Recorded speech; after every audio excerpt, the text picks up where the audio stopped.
All right, team, it's week 3. Here we are. So 2 weeks down. With the first week we were either in a deficit or a surplus.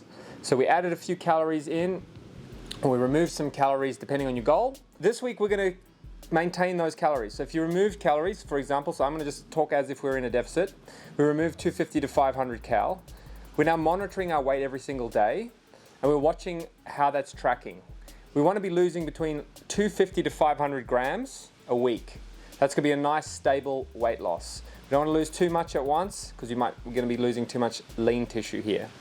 So now, if everything's tracking nicely, 250 to 500 grams, let's keep those calories the same. If you've lost more than that, maybe add a little bit back in just to keep yourself steady, and so that remember that this is going to be another 7 weeks of this. So we want to just ease in slowly. Obviously, if you have a large goal to achieve, do the 8 weeks and then reset and go from there again. We want to make sure that we're dialing in our sleep now. We want to make sure that we're exercising, hopefully doing the program at least 3 to 4 times a week.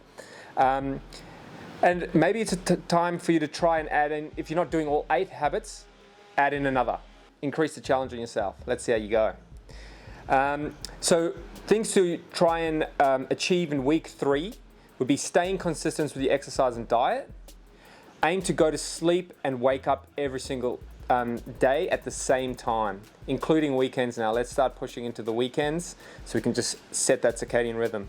And also make sure we're weighing ourselves daily. This is going to be important as we go forward to make sure that we are either losing or gaining weight depending on your goal, and doing it steadily.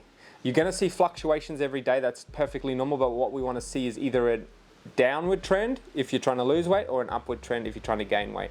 And we want to maintain, try and, if you're gaining weight, we don't want to be gaining too much fat. We want to be doing it nice and slowly. If we're losing weight, we want to be trying to lose mostly fat, which is what we're going to aim to do. You will lose some lean tissue, which is perfectly fine, but we just want to aim for that. So congrats, you've made it to week 3. Let's keep going, and we're almost halfway there.